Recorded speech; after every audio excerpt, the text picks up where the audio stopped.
All right, everybody. Welcome back to another episode of Next in Line. Today, our guest, got to know him a little bit from Inspire CIO. Was happy that he accepted our invitation to be on Next in Line, help us pay it forward to our community. But his name is Ernesto Boada, and he's been a CIO for a long time. I mean, he has a lot of good things to share, and I'm looking forward to this interview for a long time. So I'm pumped to have you, Ernesto. Can you do me a quick favor? Can you give us a little intro, right? And then just give us a quick snapshot of like how you got in IT and where you're currently at today. And then we can like dig in. We'll double click in those little different areas, but I'd like to give the audience a little bit of overview about you.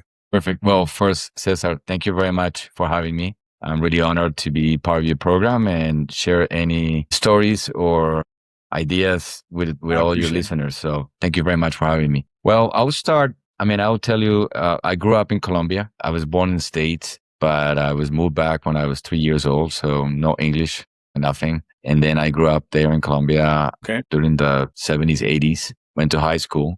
And then I studied civil engineering in a very good school in Colombia. So no complaints about that. And everything was fantastic there.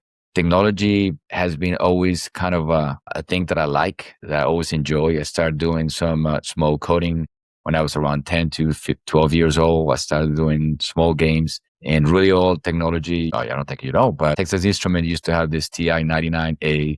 It was a really old computer. It was an extended basic software. And that's how I started. But I didn't speak English. So my mom had to translate the books to me and help me understand what was the rules. But it was like a hobby. I always like to build things. Nowadays, I'm into restoring cars. So I like to get things done. But then and I'll tell you more a little bit later, but when I ended up moving into the States in 96, I was already graduated, and my goal was to learn English and find a job in civil engineering. And I did not.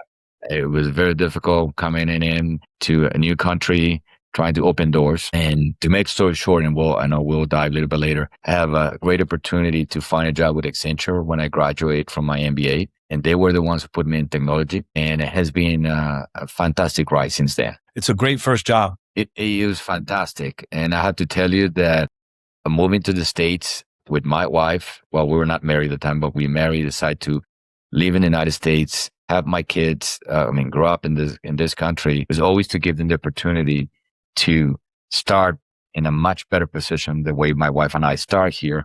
And I'm very proud that my daughter graduated out of computer science and hired by Accenture as well. And I have nothing to do with, and she's doing awesome. This 6 months with Accenture. Now I have my son in college, but I think I cannot ask for a better opportunity, and I'm very grateful. It was Anderson Consulting at the time, by the way. That's how old I am. But it was a great school, highly recommended when people are beginning to define really what they want to do in life. I think consulting definitely gives a phenomenal perspective. I tell people, I feel like that's like, you kind of leapfrog. Like, let's say 2 years is like 4 years experience, because you just, all the different exposure they're able to, depending on the team you're on, but heck of experience. And your daughter, that's pretty full circle, man. That's pretty, well, not only that she's an Accenture, but she followed the footsteps in IT. And I actually told her not to. And you go to how come? And said, look, because going back to why I'm a civil engineer, when again, I grew up in a very traditional family. My dad was an amazing individual in terms of professionally what he did. But he told me you only have 3 options. You can be a lawyer, you can be a doctor, or you can be a civil engineer. And I don't stand blood. I pass out every time that somebody would want to draw blood from me. Being a lawyer, not necessarily my cup of tea. And definitely I'm always being good with math and physics. Civil engineer was the right thing to do. And I think engineering overall, if I recommend, it's a good school. It doesn't matter if you work in mechanical engineering, instrument engineering, or I don't know, any other engineers out there. It's a good school and it helps people to think differently, in my opinion. And engineering is actually, with this AI movement, there's a ton of engineering business is booming right now. From like all sorts of, it's as busy as IT skill sets out there. So it's pretty interesting, man. So you went where'd you first move to when you first came to the States though? I came in 1996. I was working as a civil engineer in the middle of south of Colombia in the rainforest. It was a beautiful project and I was having a blast. And I think it was a great test that life put me, because it was a six days in horse to be able to go to cross the project. And we're doing an analysis to build an hydroelectric power plant for the south of Colombia, which only have electricity 3 hours a day. That was as much as they can have. And my first job as a brand new engineer was to build some hydroelectric stations to measure the river for the people who really know how to do these things come in.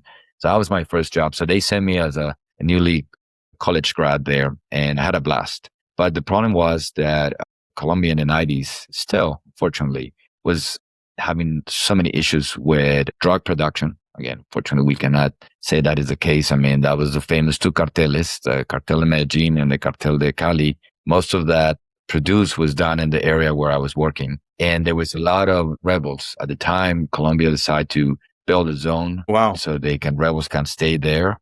And I was just near to that. And I built strong relationships there. I don't think nothing would have happened to me, but I was asked to go back to Bogota because my dad said, if you get kidnapped, it's not your company's responsibility, it's my responsibility. And I don't think we need this. And the security was making it was very difficult at the time in Colombia. So I didn't want to go back to the city or to Bogota. And I said, look, I was born in the States. I'm going to take 2 luggages, which I did, and came to the United States and to Washington, D.C. and see if I can find a job. And always my goal was to do an MBA and come back. That was in 96.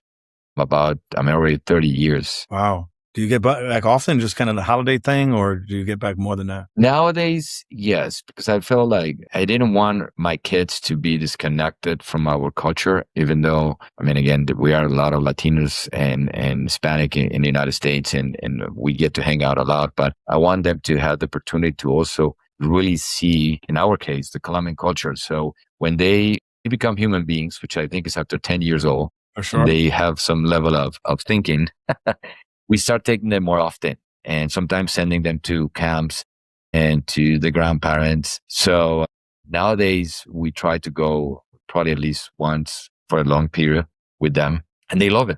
They both speak Spanish.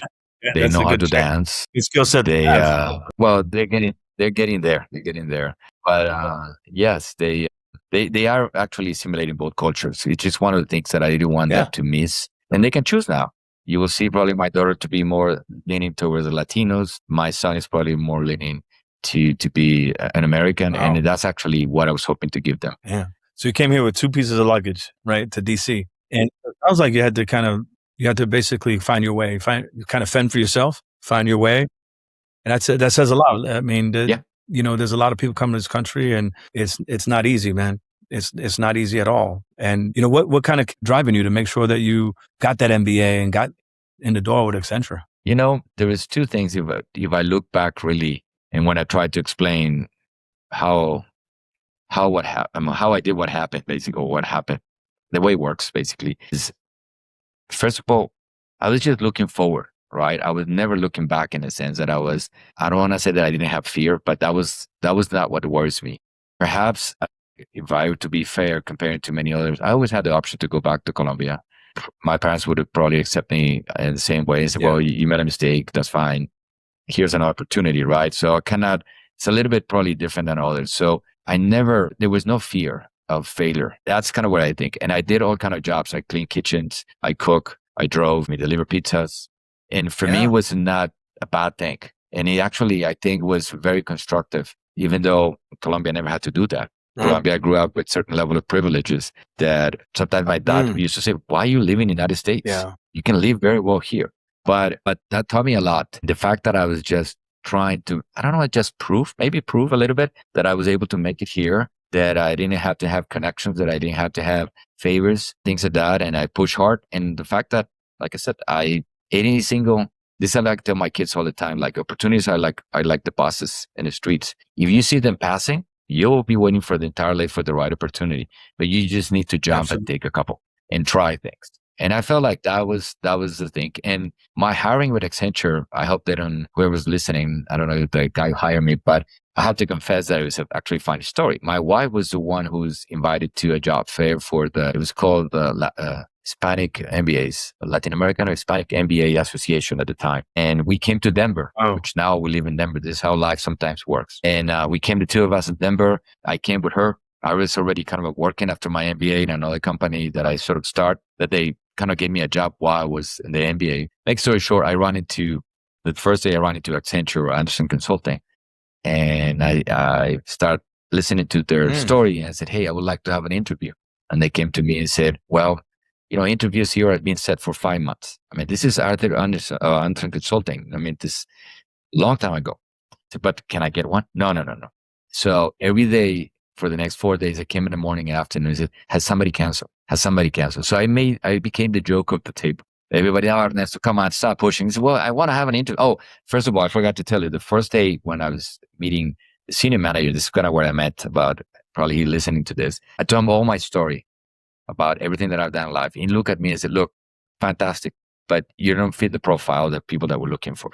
I mean, not mean, but I mean, in a nutshell, I'm a civil engineer coming from Colombia, barely speaking English, right? I mean, I don't blame him. And to make story short, finally on that Sunday, one of the guys from Anderson Consulting came by and found me and said, you're not going to believe it, but the last interview got canceled. The person was not able to get here. And we have all decided, because you've been so insistent, that this is your time. So I went back to my hotel, put my tie, everything, read a little bit, print my resume, went back to the room, or got to the room, and then I opened the door. It was the same guy. No. The first day told me that I did not fit sort of the profile. Oh my God. And he looked at me, what are you doing here? And he said, well, I found the time. You better give me my opportunity. And he gave me the opportunity. We talk about other things. And this discussion was more about personality. How do you tackle things? Very, at the time, interesting consultant interviews. How many golf courses are in the United States, right? Or, things like that. And sounds like I like him. He recommended me. I went through the entire process and I got hired by Accenture. And like I said, it was a phenomenal school and really, really enjoy Accenture. I was there for around 8 years or so. And I would stay there all my life. But, like I said, like the buses, right? You have to take the next one. I love that. That's one of the cooler stories I've heard of, like, getting in the door. What I like about it is that, you were persistent about it, man. A lot of people, it's not comfortable for a lot of people to do that. But you had nothing, like you kept approaching, I have nothing to lose, man. I'm going to be there present. And then they say, you know what? I also believe in the man, right? So like all of a sudden, finally, the last guy cancels and they come get you, man. And then you had the interview with the guy that told you that you're not a fit. I'm telling you, man, you talk about not everybody can get through something like that. We're like, oh man, there's no way this guy's going to hire me, right? But you had a different perspective. So that's a lot of resiliency in a short period of time, Do you think like how you came here kind of conditioned you for like, man, I'm going to go for this, right? Because you came here with 2 bags, pizzas, restaurants, you did whatever it took, right? That interview was easy for you compared to what you went through. Yeah, I think like I said, I always look back and I'm very grateful how life has kind of developed. And like I said, and sometimes I realize, really how I expose myself to work in the middle of areas where I could have been in the middle of a fight between the army and the rebels and things like that. But like I said, life has a path. My belief, without getting into it, life has a path for you. And I think it's giving us opportunity to take the most of every single step. And it goes back to, again, I feel like probably the lack of fear helped me a lot. Now, fortunately, as we get old and we get more responsibilities and then you get kids and things like that, then unfortunately that start coming up, right? It's like, well, do I have to have a job to fulfill all my dreams? Or do I have to have a job to make sure that I can provide for my kids and my family and any events and things like that? So fortunately, life tends to get more complicated. But when you are in the early 20s, my humble opinion, this is what I tell my kids, is try everything. Try everything. No fear. Just push. And there's always a saying that, we can be wrong, but we always have the opportunity to correct ourselves, right? And move on. That's great advice. That's phenomenal advice, man. I try to do the same with my kids, man. Like no fear. Like, what's the worst going to happen? And then, kind of going back a little bit, man. I hope you got some hazard pay for being in the middle of, next to the cartels, brother. And you're telling me you had to like get on horseback to get to work. That's insane, man. But you see, this is sometimes, I think it's a blessing. Sometimes I don't want to say ignorance is a blessing. Less you know, the better, right? I was not necessarily probably conscious of what I was getting into or all the risks, but I think that did not prevent me to develop the relationship, do the work that I was expected to do. I ran into the rebels and I had to talk to them. And they said, what are you doing? We're doing this. Is there anything wrong? Right? This is good for the community. So we were supported, to be honest. And I could have think about it differently and things like that, of course. But again, I don't know. You will see a little bit of, when you continue talking, I mean, you will see a little bit of probably one of my secret sauce is not to think too much about what is ahead of me or Just what make the it happen. challenges Just ahead of do me. it. Try to do it. You can always make adjustments. Wow. Make it happen. I mean, that would, as a father now, like, I'm just thinking about that. I'd be freaking out about that. The rebels came up to you. Your father, man, he must have been going nuts. So let me ask you this. So from a leadership perspective, right? You worked across a lot, major tech, big tech, right? And also in financial institutions and things like that. What do you think is, let's say, an innovation that some of these companies may overlook? In your experience, what are things, some people kind of focus on the tech, or what they may have overlooked from a technical perspective, like maybe not embracing it or bringing something in, or maybe underestimating an effort or something like that? I mean, I think that, let me see if I can address it correctly, but probably the beauty of it and on not necessarily being a pure hands-on techie individual is that I try to tackle problems with an open mind, right? As much as I think technology can solve many of things, right? And right now with the whole AI, I'm pushing really hard my team. And I said, I don't find acceptable if people are not using AI, right, to do their work. Definitely.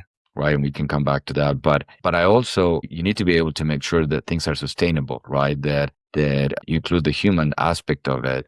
I mean, even when you do technology in the product side, you need to make sure that you're delivering something that is really what the person needs on the other side of whoever's buying the product, right? So I think or the part that has helped me a lot is sometimes questioning and try to see this big picture instead of, with technology, I can go and solve everything. Mm-hmm. Sometimes it is the case. I'm not saying that it is not, but you don't want to, how many times we have gotten a product? I mean, we can debate about this. And when you, even before the iPhone and all the real good product people in our history, right, is like they thought that they have given us something that they believe we need. And then the product never worked, right? So technology is very similar within the companies. I mean, I cannot just give technology for the sake of technology to everybody. I really need to understand what the business outcomes, what we're trying to accomplish. So if I were to say is to be able to really not only stay in my lane.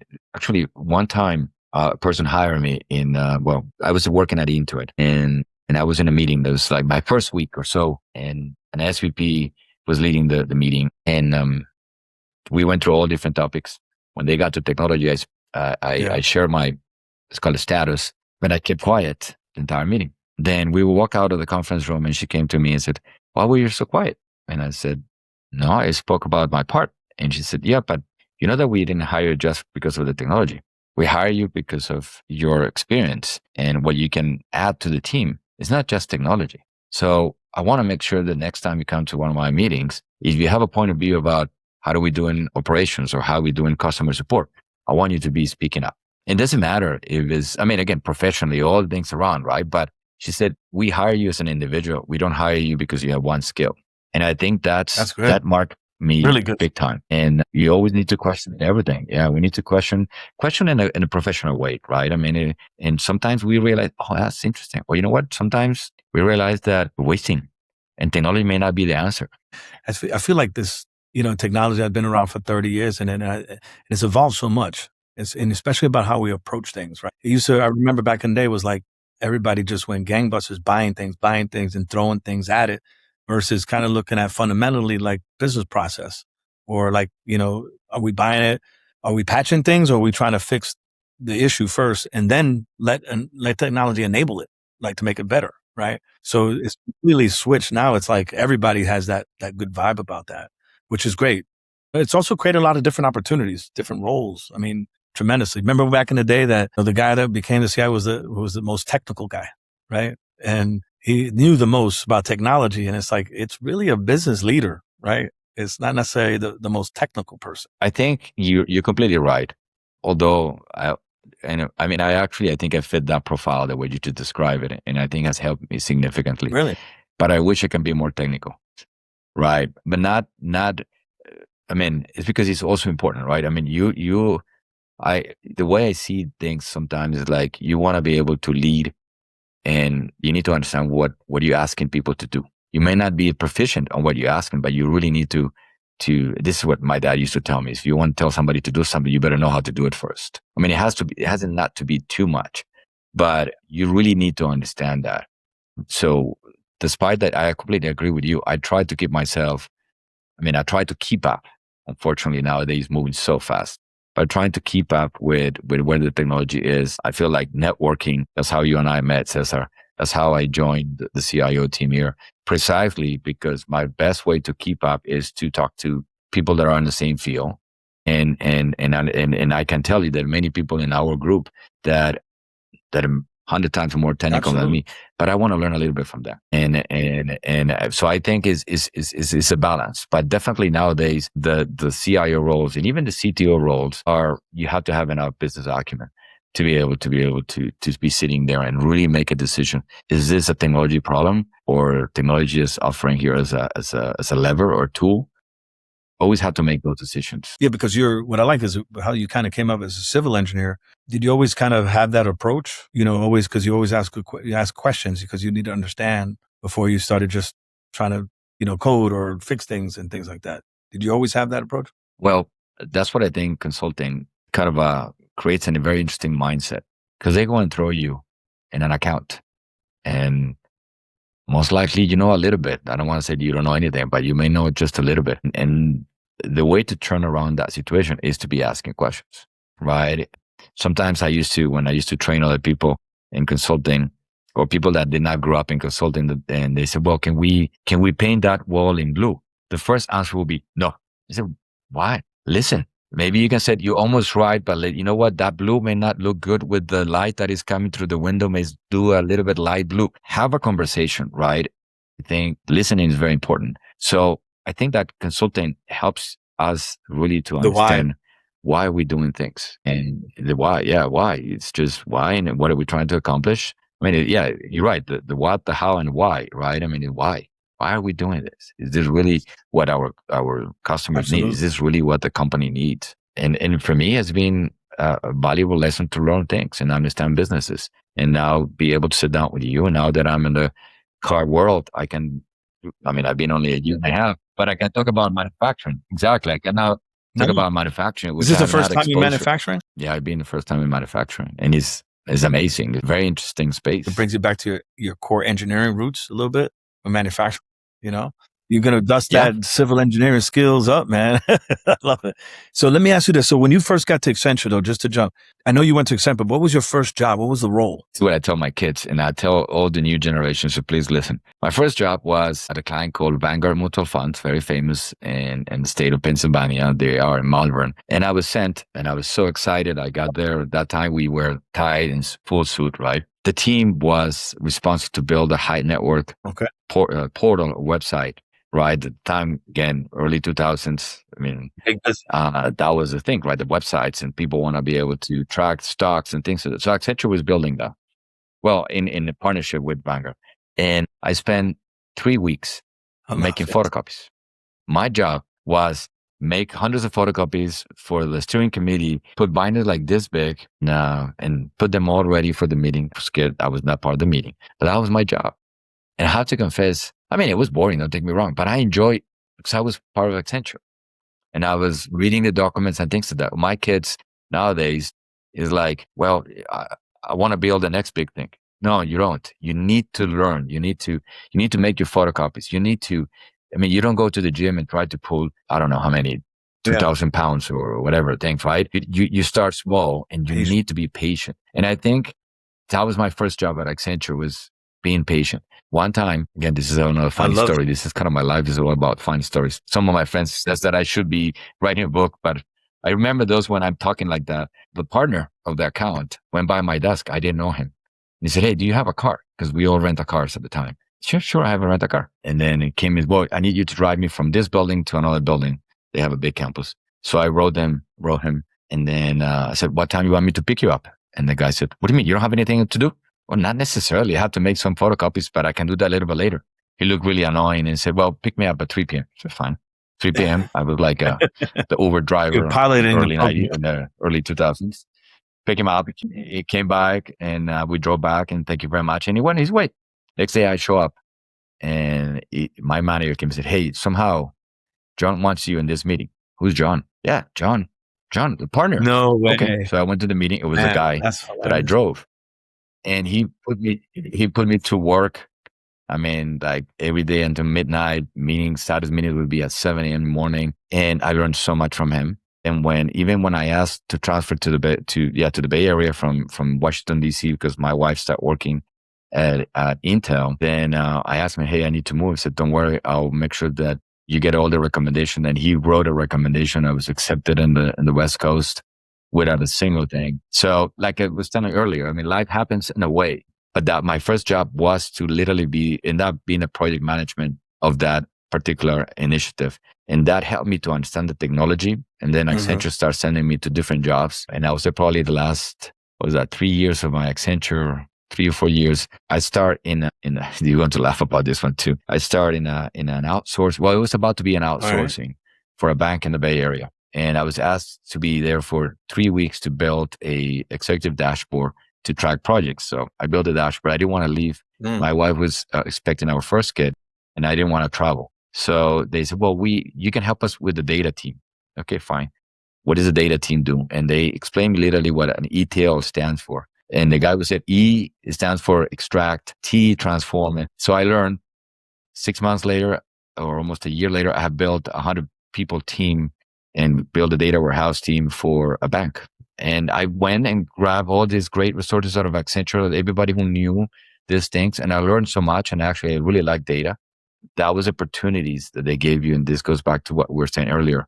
They just gave me where I need to head. And I never worry about it, that I didn't know much about it. I educate myself. I ask questions. I sit down long nights with many people, with the developers, and to a point I learned how to, truncate tables, delete or add tables in using Unix, because that's the time we use Oracle 8i at the time, and use Informatica to build ETLs. And I used to do it myself. Damn.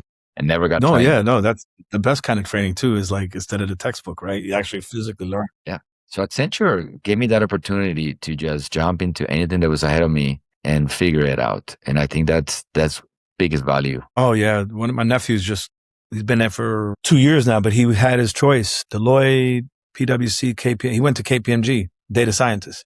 I tell him he's a different kind of high draft pick, right? This guy, he went to the University of Flight, had a special program, but I told him, I said, take advantage of it. He's already like on his 4th account now. And he's like, man, I say, you don't understand what you're learning. You may not realize how good of an opportunity that is. You'll realize it later, right? But 2 years is like 4 years already for him, man.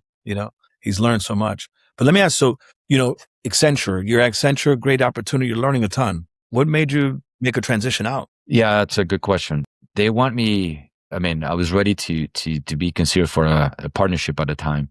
I have a really fast track career within Accenture, which is, like I said, really good. But they also want me to move to St. Louis. And because I spent around 2-3 years at Accenture with the same account, so I knew the leadership of the bank.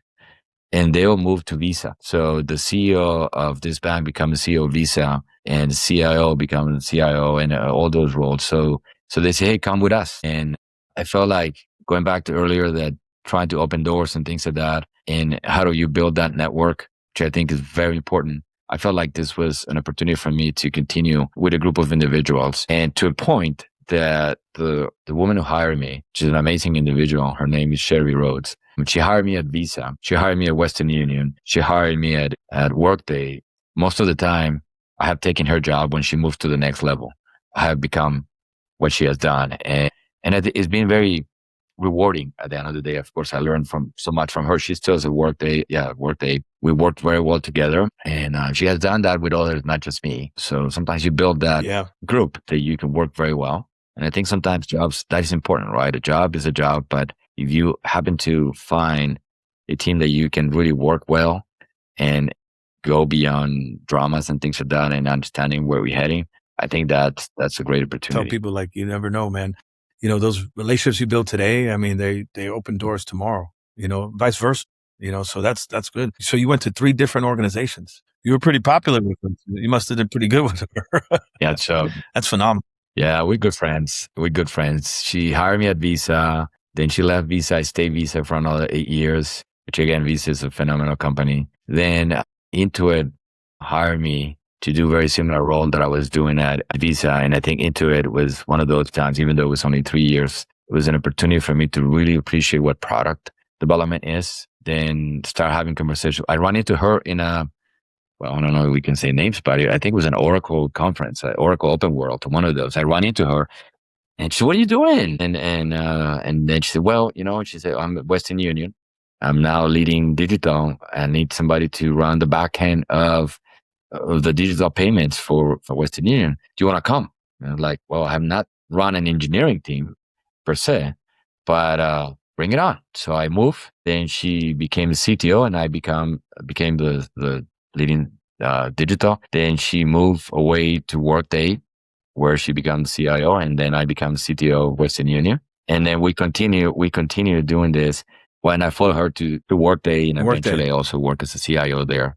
She's still there. Yeah. And then she's still there. And that sounds like a heck of a leader too, man. Wow. So let's jump to that real quick, if you don't mind. Like, so how long have you been in the C-suite side now? That was when they offered me the job, was August 2019. You got a little scars here. You got some here. You've been through something. Oh yeah. And you know what? I think I'll tell you something. I mean, I don't know how you see this, but yeah, I was at Western Union, had the job. I think I did the job. Things changed. I decided to leave Western Union. And when I joined Workday, I joined as I think it was a VP level, leading a team called the Workday, or WOW it's called, with 47 people. And I was coming from leading a team of 1,000 people and an enormous budget. But I always felt that it is for me important who I work for and the work that I'm doing. And of course, I knew her already. So I mean, she was very kind with me and offered me a job. I mean, I can tell you I was even getting paid more, interesting enough. But then I moved and started working for that job.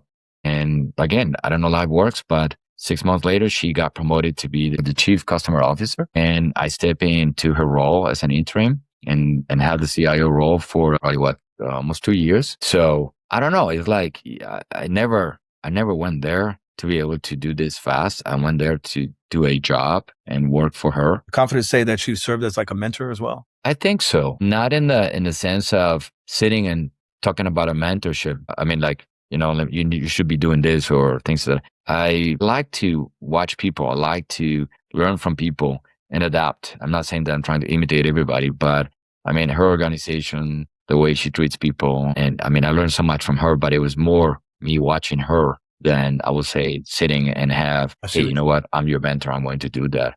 And it's interesting enough, you bring that because we always wait for somebody to be that mentor or that person that you can go to. I don't think I have had one that I can say. I mean, you can see people read about it. I mean, I read about people and I look at people and I learn from them, right? I mean, I have people that I really admire, but I never had sit down and said, "Can you be my mentor?" And I have that. I don't think I don't know, maybe it has not been the opportunities, but I have people that I really have admired through life that I think are phenomenal individuals. But I try to find those things, or like I said, asking questions and getting to know them, but not necessarily a formal mentorship or anything like that. It seems like it's working out okay though for you.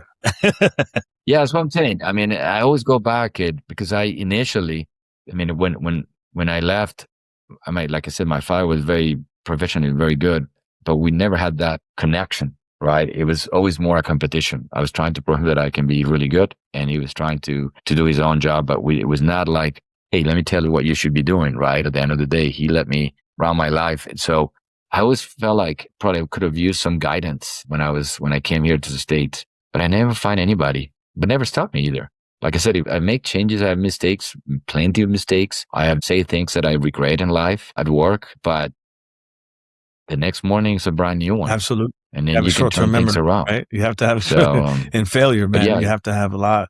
A quote that somebody early on, Jim Bailey, I believe his name. Yeah, Jim Bailey in Houston, CIO. He said something that resonated with me. He said, failure is not final, right? But success is not permanent.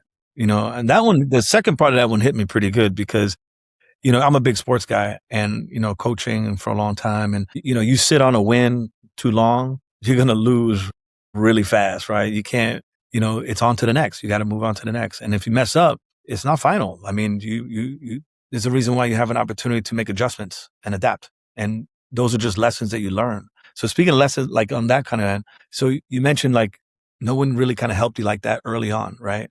What would you say one of the biggest, let's say, things you had to kind of, man, I messed up, or lesson that you learned that you maybe thought that, man, I think this might be it for me from a job perspective? Do you ever have anything kind of close, catastrophic like that? I think so. I actually, interesting enough, I never talk about this, but when I was at Intuit, I mean, I used to say that my blood used to boil faster than the blood of many other people, right? Because I probably can get probably angry pretty fast, right? Or let's call it stress or things like that. And I got into an argument with my boss, very difficult argument, to a point that I said, you know what, maybe I'm not the right guy for this for this job. And from there it went downhill. I already had like a job already lined up, right? But it was not the reason why I said that. It was because I felt that way. And it's like you may be having, I don't know, a discussion with your spouse or your partner, right? And say, you know, I don't know why they get married.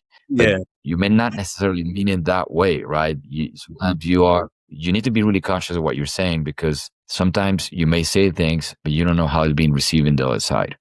And I think that's probably that's my biggest lesson there. And which drives to, when you're in a leadership position, the most important, I think, sometimes is not what you want to say, is what you don't say. Or what I meant is like what you say something when you're not supposed to be in your full control, right? Like that's spur of the moment what I said that to the individual, or I said to people and my team, you know, you should be doing something. But then when I believe nobody's watching, I do something completely different.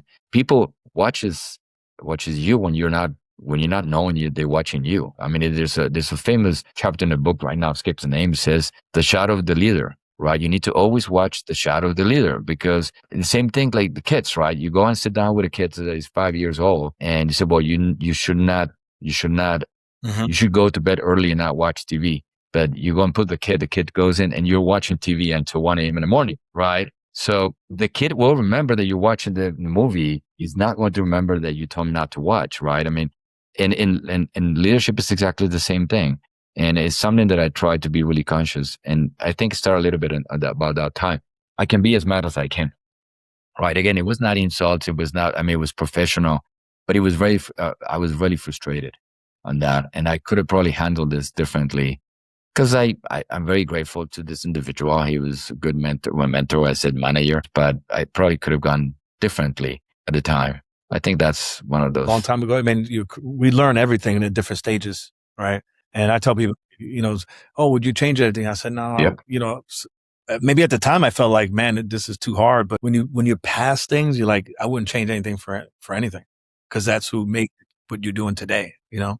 So that's good stuff right there. Let me ask you this. I love asking. I talked to you about this earlier when we were prepping one time. Is, you know, you've been in the game for a while, right? What would you tell a 25-year-old Ernesto? Probably at Accenture at that time, right? Man, what I will tell is, I mean, like I said earlier, I mean, I wish I probably would have spent more time learning more technology, right? I think, and probably nowadays I value more that there's no age to learn. Right. I mean, it's like, I mean, I was telling you about the cars that I like to work on cars. Why? Because why not? I mean, you can learn. You don't have to be doing that. I mean, that fear of you only learn during the whatever the years in college and a master's degree and that's it, and then you just go on live. That's not true anymore. Right. And not anymore, even with everything that is happening right now with AI and social media and all those things. Right. I would say probably never stop learning. Never stop learning. Yeah. I mean, it's like even languages. Interesting enough, people joke that my emails still have accent. Not anymore with AI, but they joke that my emails have accent because I never formally really studied how to write English well. And I really also regret that a little bit, because he said, like, I had the time, I had the opportunity, but I was moving. And so like I said, I think if I go back is learn more. Always, every time, learn more. And it's fascinating now. I mean, right now, like I said, there's so much exposure to data. Before, it was so difficult to find information that maybe the lazy side of me said, why am I going to figure out what is the best English class or what is going to be the best, I don't know, programming training? I sent my son earlier, who's also in computer science and physics, and he's going to have his first internship in the summer. And he asked me, he offered me this, but one of the areas is the cloud and AWS. I said, well, go and get the AWS certification. And he looked at me, oh, wow, that's going to be so difficult. I said, look, I got it. Well, I didn't physically get it approved, but I went through the thing because of when I was in a startup a couple of years back, I was managing that instance. So I had to learn. And I went to, trying to remember I pay for that plural site, right? They have classes online. I pay for that, something dollars a year, I think, or something like that.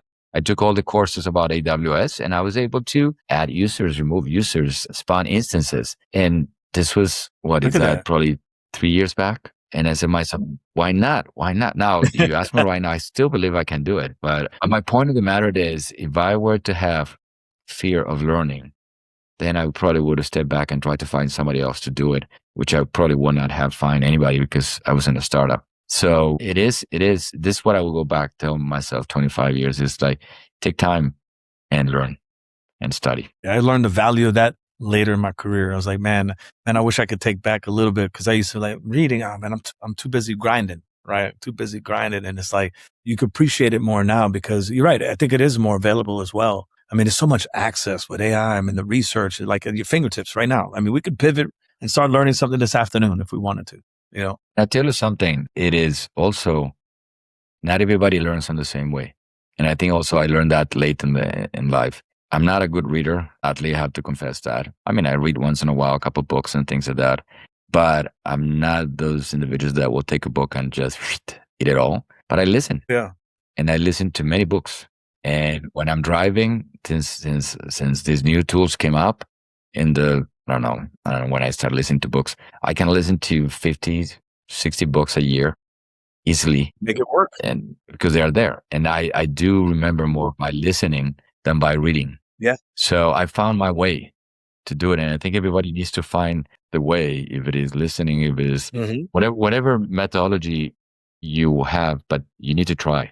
I have them the same way, man. I'm not a good reader, I'm a very slow reader, and I get distracted really easily. The books on tape, all that stuff, I love it, man. I'll get immersed in that either in the gym, I listen to a lot of stuff, or on a drive. But, you know, you wind up, I feel like I retain more when I listen to something. Read something, I'll forget about it. I don't even know what I read anymore. I can't remember. Some people, though, read books. Like my wife can read a book in I've seen her read a book in a day. Like, I'm like, damn, that's not me. My wife is the same. My son is actually starting to read a lot more too to kill time, he says, which I love. Instead of scrolling. Take that all day. Instead of scrolling. That's a good thing. Speaking of, let's talk a little bit about AI, man. Yes. We wouldn't be a tech podcast, God forbid, without that, right?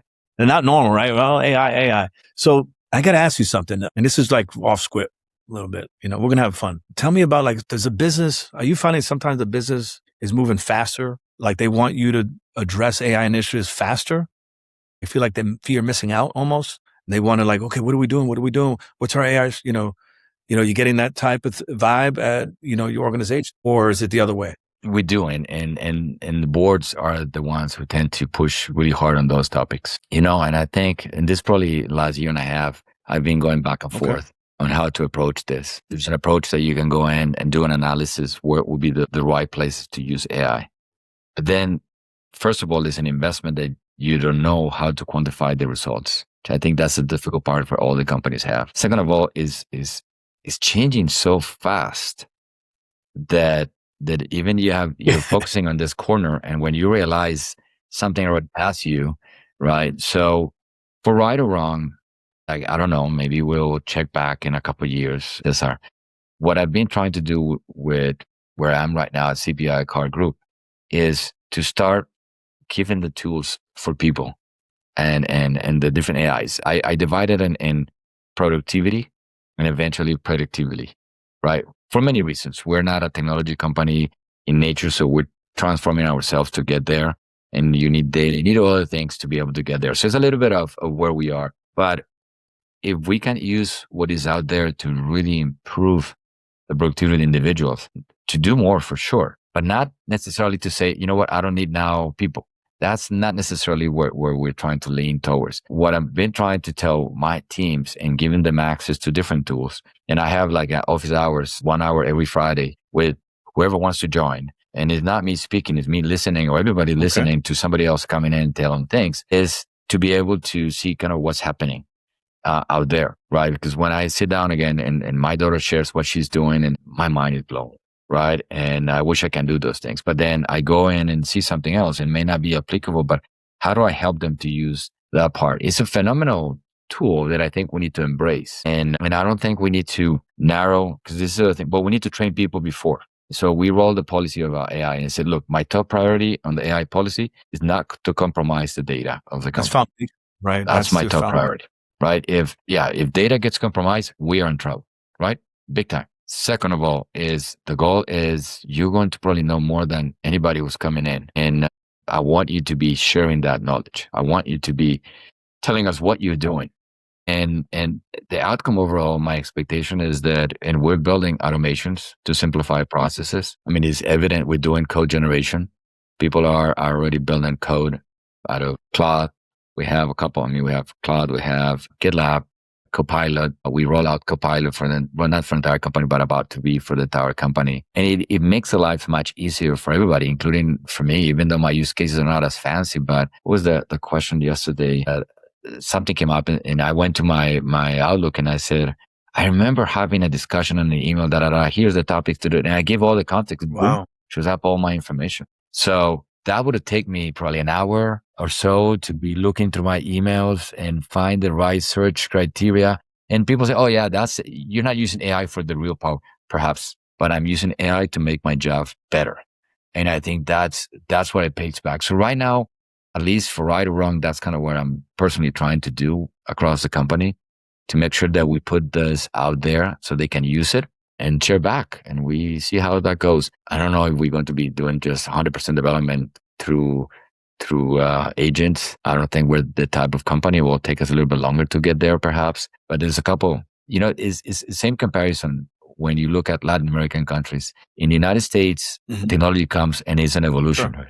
Right? Put aside AI right now. And when websites came up and e-commerce and all that is an evolution, or mobile apps and things, you go to Latin America and that path of the evolution is always shortened, right? They don't have that amount of discovery. It's shortened, but they keep up, right? You have these new banks, probably even better than the United States. You have all these wallets in Latin America are, in my humble opinion, better than the United States. So the time that it take them to get to a level is much faster.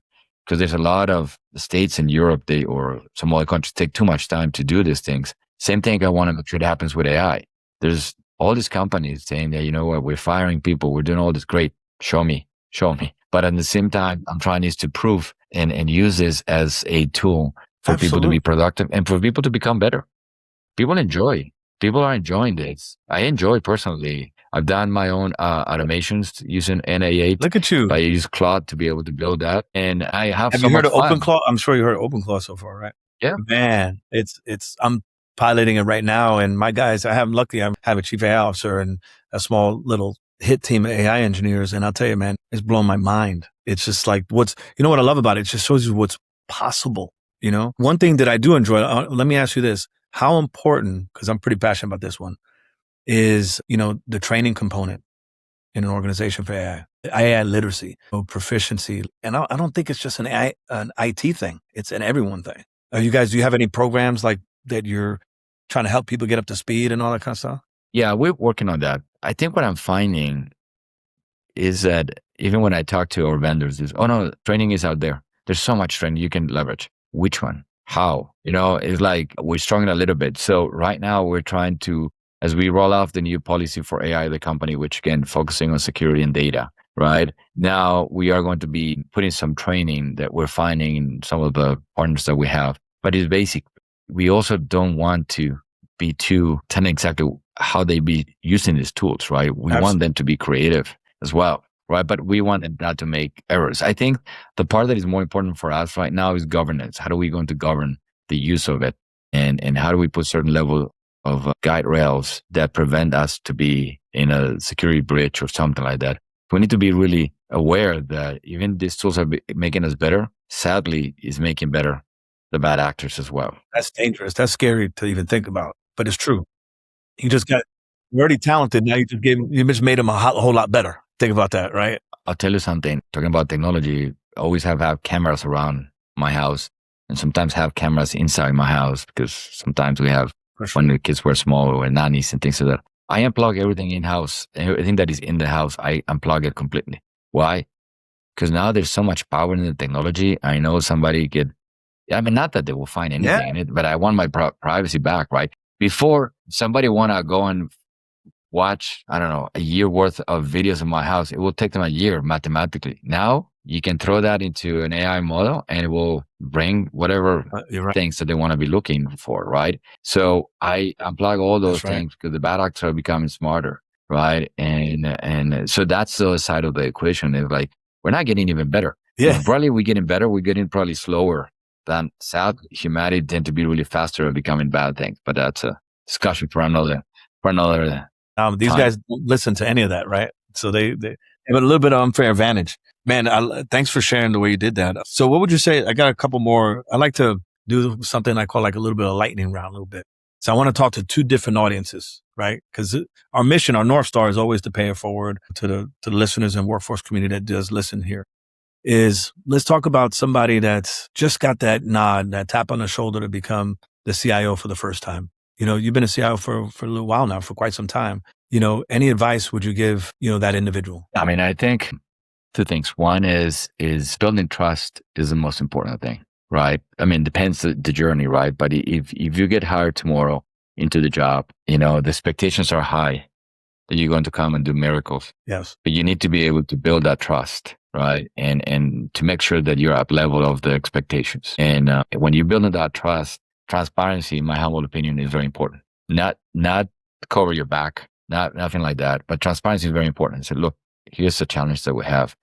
Mm-hmm. And sometimes ask for feedback. Not knowing doesn't mean that you're an ignorant individual. That's right. Right, as we were talking about earlier, ask questions. And I think what is also important is to be able to understand your peers. What is in their mind, right? If I sit down somebody who runs sales and they have significant amount of pressure to be able to make numbers, how am I going to help that individual? Putting aside whatever project is giving me and all, how am I going to help that individual? I'm here to provide a function for a team. It's like, I mean, I always try to go a little bit back to sports. When you play soccer or football or basketball or baseball, you're not playing on your own. I mean, perhaps tennis is different, but you're not on your own. You need to make sure you're in the right place, the right moment to receive the ball and perhaps pass it to somebody else, despite you could be making that goal or you can make it something like that, right? It is to really, really connect. So going back to is build that trust and really understand your environment so you can bring your experience. I like that example that you shared, especially when it comes to the sales side, because that's my world. Right? So understanding, like, what they're accountable for and understanding the goals that they have and how to achieve it, because you may have something that might be enable them to get there faster, right? You're basically learning the business and walking in their shoes to understand everything. And it's safe to say now, would you say like IT, like a CIO today is in every facet of every corner of the business? If you think about it, right? Nowadays, would you say that's the only role though, like has that, like there's finance and there's HR, but like IT is spread everywhere through the organization. Yeah, but it is even more difficult though, because now everybody's technology savvy, right? Everybody knows how to download an application. Everybody understands what an API is. Everybody understands all those things. So you have a much more educated organization which makes sure you need to make sure that you're at their level, but also helping them to evolve that. So yes, it's in every corner, but sometimes I find individuals talking about same level of technology and it's like, oh my God. And your job is to make sure that person knows well, and whatever he's saying is really backed up by whatever we're doing, right? But yeah, technology everybody knows technology nowadays more than ever. They're coding. I'm like, what's going on here? Especially vibe coding early on now. I feel like AI has made everybody, my chief AI guy says everybody is a creator now. Like you put these tools, I think the limitation is maybe like creativity, if anything. That's what I've been reading lately. There's a couple of studies about it, but yeah, I think that's important is to make sure that we know that everybody knows probably more than you. But I think on the depending on the role, I remember always when I growing up is I felt like, should I be working in sales? Should I be working in marketing? And sometimes we think that, and it probably is true, that if you want to be working in marketing, you need to be really creative. No question about it. If you want to be in HR, maybe you need to be very people driven, process oriented. There's a certain set of skills, but as we forming ourselves, the beauty right now, technology, to your point, is giving you a lot of visibility, which wasn't the case before. But it is important for us to learn other things, right? Don't just sit in one single lane and stay there. So, I mean, maybe things progress, but don't lose the opportunity to learn other things. I want to make sure that's, I mean, I believe going back to what you told me 25 years ago, I mean, that was another thing that probably I would have think about it is, and I remember when I began my career, there was all these rotational programs in companies. Fortunately, not anymore, right? But sometimes when you see CEOs of companies and things like that, oh, that person came from sales, went to marketing, was HR, sometimes technology. You find individuals who have moved from other roles and not growing in technology and staying in technology, they move out to the next. So it's role is very important to understand the surroundings and understand the business, not just stay in one single lane. The CIO, that level, I mean, it's almost vital that you have to understand the business extremely well, like near as good as anybody else, because just everything that you do is involved with technology today. It's enormous. Now, all right, so let's talk about another audience real quick. This is a good one because you got kids like me. So let's talk about that kid that just got that CS degree. What kind of advice would you give them in general? Well, let me set some context. Right now, there's a true statistic out there, like 77%. Hopefully it continues to go down, but 77% of these, computer science, graduates can't get in the door right now, man.